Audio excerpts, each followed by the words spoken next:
नमस्कार। देशकाल में आपका स्वागत है। मैं हूं मुकेश कुमार। दोस्तों, क्या पंजाब की सरकार, आम आदमी पार्टी की सरकार, भगवंत सिंह मान की सरकार एक ऐसे रास्ते पर चल पड़ी है जिससे उसका हारना तय हो जाएगा? हालांकि जिस तरह से वो अलोकप्रिय हो चुकी है, लोग पहले ही मान चुके हैं कि अब वो दोबारा नहीं आने वाली है। लेकिन अगर कहीं कोई गुंजाइश थी, क्योंकि अभी लगभग 2 साल चुनाव को हैं, 2027 में चुनाव होने हैं, अगर इन 2 सालों में कुछ मेकअप कर सके आम आदमी पार्टी की सरकार, अपने कामकाज में बदलाव करके, अपनी नीतियों में बदलाव करके, तो शायद उसके लिए एक चांस बन सकता है। लेकिन जिस तरह से भगवंत सिंह मान काम कर रहे हैं और जिस तरह से किसान आंदोलन के प्रति अचानक उनका रवैया बेहद नकारात्मक हो गया है, बल्कि यूं कह लें कि किसान विरोधी हो गया है, उससे आम आदमी पार्टी के सफाए की अब पक्की गारंटी बनती जा रही है। अब आप देखिए कि अगर आम आदमी पार्टी पंजाब में सत्ता में आई थी तो उसकी एक बड़ी वजह ये भी थी कि पंजाब के किसानों में अत्यधिक रोष था।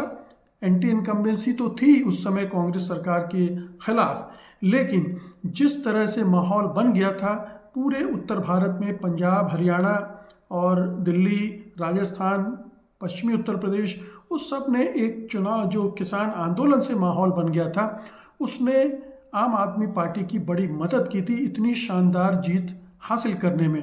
117 सीटें हैं पंजाब की असेंबली में, उसमें से 65 जो ग्रामीण क्षेत्रों से आती हैं, वहाँ आम आदमी पार्टी ने जमकर सफलता हासिल की थी और उसकी वजह से ही वो 90 से ज़्यादा सीटें पंजाब में जीतने में कामयाब रही थी। यानी किसान आंदोलन के प्रति उस समय उनका जो रवैया था आम आदमी पार्टी का और अरविंद केजरीवाल का, उसकी वजह से उनकी सरकार पंजाब में बन पाई थी। अब आप देखिए कि 2020 में आंदोलन शुरू हुआ था, किसान आंदोलन, और 2020 में ही अरविंद केजरीवाल ने किसान आंदोलन के समर्थन में एक दिन की भूख हड़ताल की थी और उसके पहले ये कहा था कि ये जो 3 कानून, काले कानून हैं, ये नाजायज़ हैं और इनको तुरंत सरकार को वापस लेना चाहिए।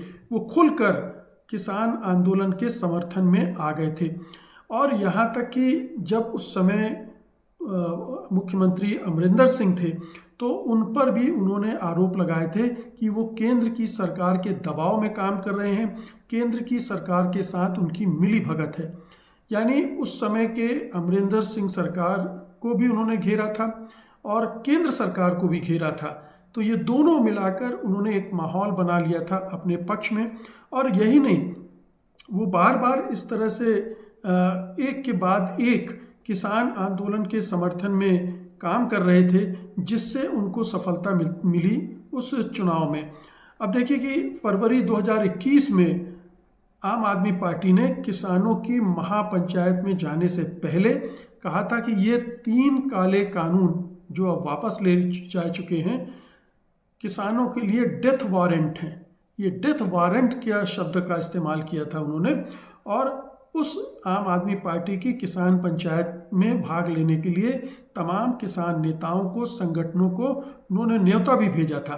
तो आप देखिए कि किस हद तक किसानों के साथ वो खड़े नजर आ रहे थे। ऐसा लग रहा था कि वो किसानों के लिए मर मिटेंगे, अपनी सरकार को भी दांव पे लगा देंगे, इतना खुलकर आ गए थे केंद्र सरकार के खिलाफ। इसी तरह से 7 दिसंबर 2020 को केजरीवाल ने अपने मंत्रियों और विधायकों के साथ, जहां सिंधु बॉर्डर पर गए थे, वहां किसान आंदोलन कर रहे थे और वहां पहुंच के उन्होंने लंबी तकरीर की थी। उसमें काले कानूनों का विरोध किया था, मोदी सरकार का विरोध किया था और खुद को किसानों का सेवादार बताया था, सेवक बताया था, किसानों की सेवा करने वाला बताया था। तो उस समय जब उन्होंने पंजाब दिख रहा था, तब इस तरह की चीज़ें वो लगातार करते रहे। उन्होंने बार बार ट्वीट किया और एक ट्वीट में तो उन्होंने यहाँ तक लिख दिया था कि आने वाली पीढ़ियाँ याद करेंगी कि किस प्रकार किसानों ने खेती किसानी को बचाने के लिए अपने बलिदान दिए हैं। पंजाब में किसानों के समर्थन में गणतंत्र दिवस पर मोटरसाइकिल रैली के लिए आम आदमी पार्टी के कार्यकर्ताओं को तैयार किया गया। भगवंत मान उसमें लीड ले रहे थे। अब ये सारी पृष्ठभूमि है जिसमें आम आदमी पार्टी के नेता, आम आदमी पार्टी किसानों के साथ, किसानों की हमदर्द बनी हुई थी, किसानों के दुख दर्द को बार बार दोहरा रही थी, उनके लिए कुछ करने की मांग कर रही थी और केंद्र सरकार को घेर रही थी कि वो उनके साथ ठीक ढंग से पेश नहीं आ रही है, कि केंद्र सरकार को संवेदनहीन भी बताया था और किसानों की खेती के बारे में वो बार बार रिपीट करते रहे कि खेती का घाटे का सौदा हो चुकी है और किसानों को मदद करके उन्हें उबारना चाहिए। ये स्टैंड था किसान आंदोलन के समय। और जब ये पंजाब के चुनाव उसने लड़े 2022 में, तो किसानों से वादा किया कि हमें केवल 1 साल की मोहलत आप दीजिए और हम 1 साल में आपकी सारी समस्याओं का हल कर देंगे। लेकिन हुआ क्या? इन 3 साल गुजर गए हैं। इन 3 सालों में पंजाब की सरकार ने क्या किया? अगर आप देखेंगे तो पाएंगे कि जो संघर्षरत किसान हैं, उनकी सूची में जो 15 के आसपास मांगे हैं, उनमें से ज़्यादातर मांगे राज्य सरकार से हैं, जिनमें जो उनकी उपज की खरीद की समस्या है, उनको मुआवजा देने की बात है। ये तमाम तरह की जो कि स्टेट गवर्नमेंट को हैंडल करनी है, स्टेट गवर्नमेंट जहां रिस्पॉन्सिबल है, उसी को लेकर डल्लेवाल जो हैं वो 100 दिन से ऊपर हो चुके हैं और वो भूख हड़ताल पर हैं।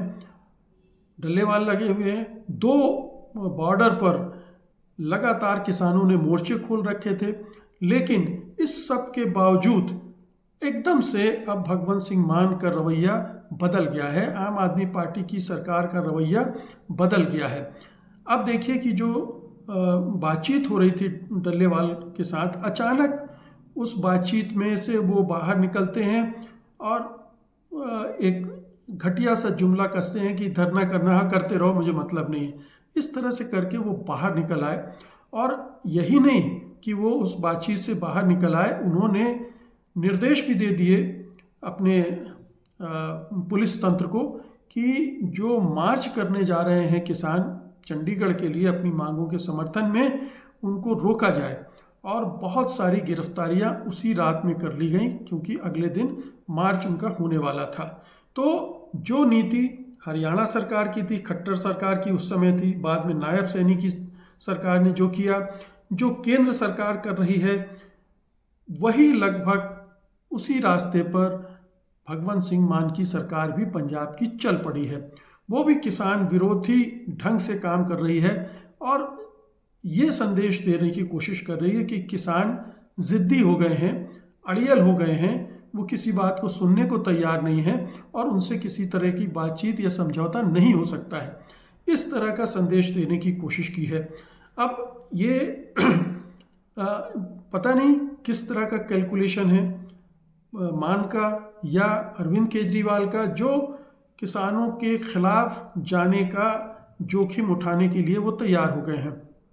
कहीं उन्हें ये लग रहा है कि पंजाब में अब किसानों से लोग ऊब चुके हैं, किसान आंदोलनों से ऊब चुके हैं, किसानों के धरने प्रदर्शनों से ऊब चुके हैं और वो अब जो आम आदमी पार्टी की सरकार है, अगर वो किसानों के खिलाफ सख्ती अपनाती है तो उसका समर्थन करेंगे।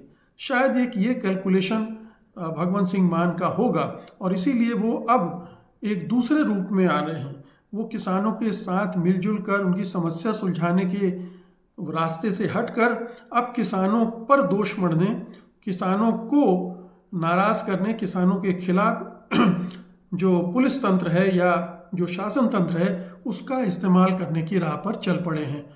लेकिन पंजाब आप जैसा कि जानते हैं कि ये खेती किसानी वाला राज्य है मुख्य रूप से। यहाँ पर उद्योग धंधे हैं, कुछ सेंटर हैं, लेकिन मोटे तौर पर पंजाब की जनता कृषि पर निर्भर है। और अगर खेती जो किसान हैं वो बहुत मजबूत हैं, उनके संगठन भी यहाँ मजबूत हैं, अगर इस तरह से भगवंत सिंह मान उनके साथ पेश आते हैं तो क्या होगा? क्या वो किसान संगठनों को कम कर आंक रहे हैं? क्या उन्हें लगता है कि किसान संगठन अगर नाराज भी हो गए तो भी में उनका कुछ नहीं बिगाड़ पाएंगे?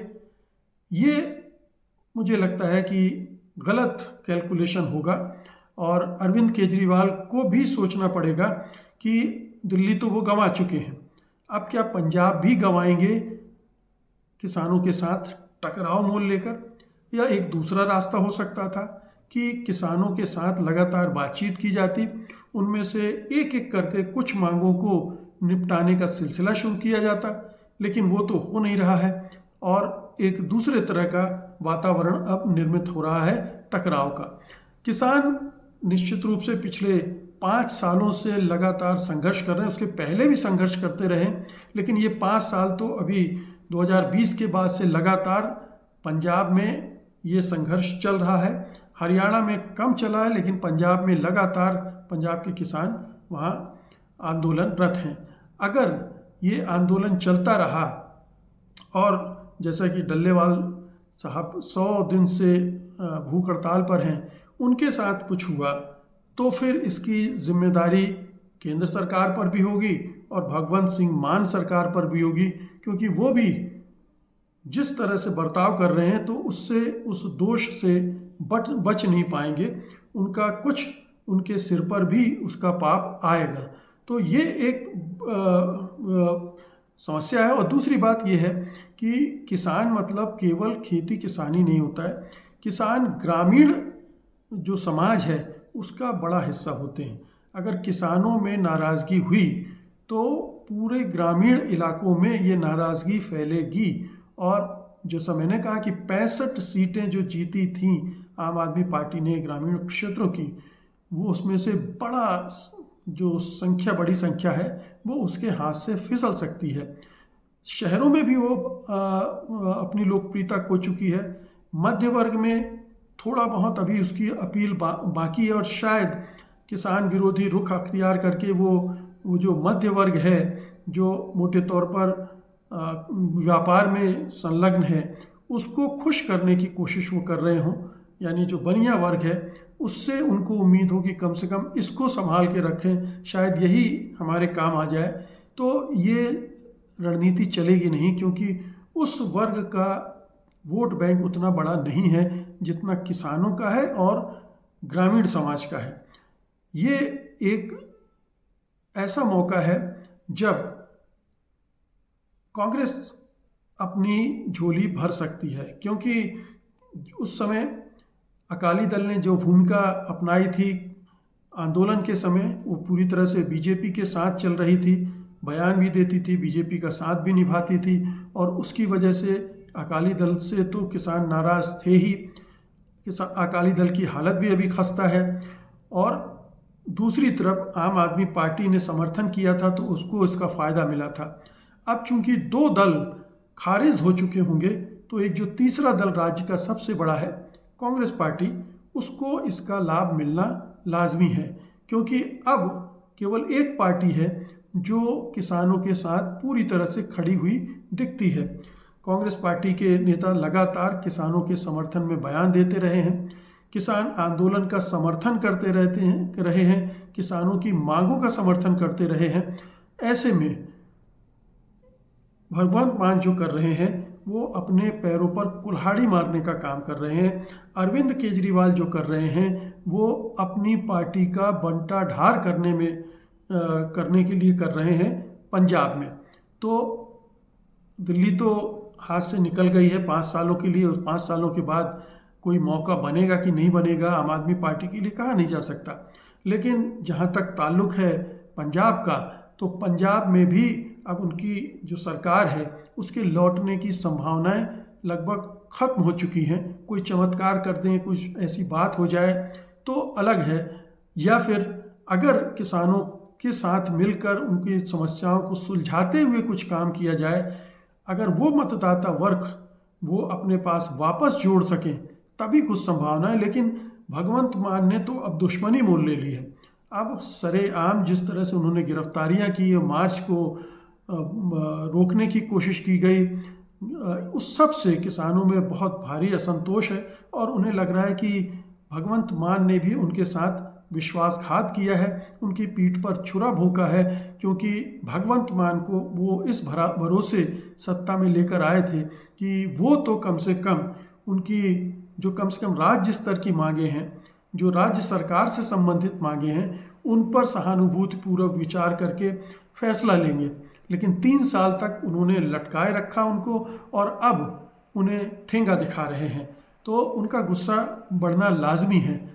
ऐसी सूरत में आज की तारीख में यही कहा जा सकता है कि पंजाब में भगवंत सिंह मान अपनी हार को सुनिश्चित करने के तमाम कोशिशें कर रहे हैं और उनमें से एक है किसानों से दुश्मनी मोल लेना, किसानों की नाराज़गी मोल लेना, किसानों से दूरी बना लेना और किसानों के साथ साथ पूरे ग्रामीण समाज से एक तरह का अपना रिश्ता तोड़ लेना। भगवंत मान को ये बहुत भारी पड़ेगी, भारी कीमत चुकानी पड़ेगी। तय है कि अगर किसानों के साथ उनकी मित्रता बनी रहती या उनके कुछ मांगे वगैरह मान लेती तो 2027 के चुनाव में शायद उसे कम नुकसान होता सरकार से बाहर भी हो सकती थी, वो होना भी तय माना जा रहा है, लेकिन सम्मानजनक हार हो सकती थी। अब अगर ये पंजाब का इतना बड़ा वर्ग उनसे हट रहा है तो हार भी होगी तो वो शर्मनाक हार होगी। तो ये पंजाब में ये खेल चल रहा है और भगवंत मान और केजरीवाल अपने पैरों पे कुल्हाड़ी मारते दिख रहे हैं। बहुत बहुत शुक्रिया आपका, धन्यवाद, नमस्कार।